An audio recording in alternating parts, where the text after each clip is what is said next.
The Song of the Spring by Willis McCullough. The king was very ill indeed, and no one in all the court could find out what was his ailment or how to cure it. He had been the kindest, merriest king for miles about, always ready to help a poor subject or to stop and play with the children as he drove his chariot through the village. Now he never smiled, and he seemed too weary to care about what happened in the kingdom. So everything went at 6s and 7s, and no one knew what to do about it. "The king needs daintier food," said the court cook, so he served broiled peacock on toast, and pomegranates and cream, and wild honey, and cheesecakes as light as feathers, and a sponge cake made from the eggs of a bantam hen. But the king would eat none of them. "The king needs medicine," said the court physician, so he searched the countryside for growing things, and he brewed rose-leaf tea, and he made a potion of everlasting flowers mixed with rosemary, and he distilled wild honeysuckle with dew gathered at sunrise. But the king would drink none of these. "Perhaps music would divert the king," suggested the court wiseman. "It might make him forget whatever is troubling him." And as music was the only remedy for the king's most sorrowful illness that had not been tried, the court herald hastened through the streets, calling as loudly as he could, "Music for the king! Music for the king! Riches and honor for whoever can play the prettiest tune, and the one that will make his majesty forget his sorrow." Immediately the palace was filled with music, some of it very beautiful, and all of it played by very famous people. A sweet singer came with his lute, and sang to the king of all the princesses and queens that had listened to his tunes.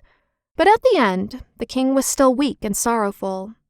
A harpist from a far country came and played music that sounded like a mighty wind on high mountain tops and the rushing flow of great mountain streams.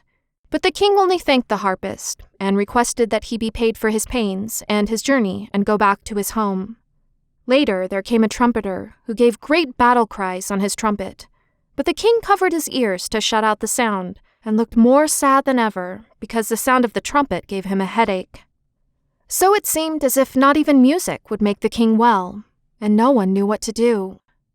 Gladheart was the little boy who tended sheep in the valley. He was the youngest of 5 brothers, and there was little room and less food for them in their father's house. But Gladheart had been given his name because he always smiled over a crust of bread, even when he was a baby.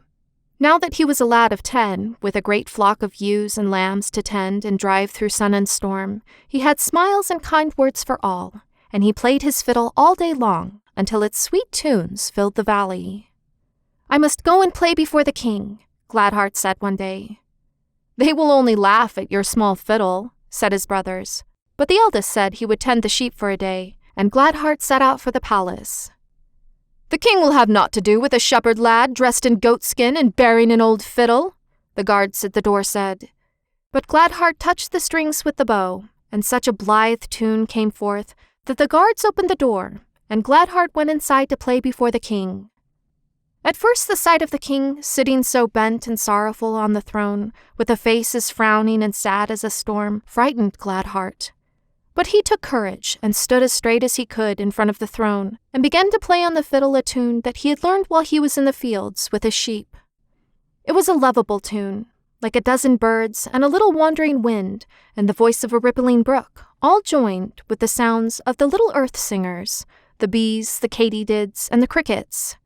As the king listened, his bent shoulders straightened, and his face became bright with smiles. He reached out his hand to Gladheart.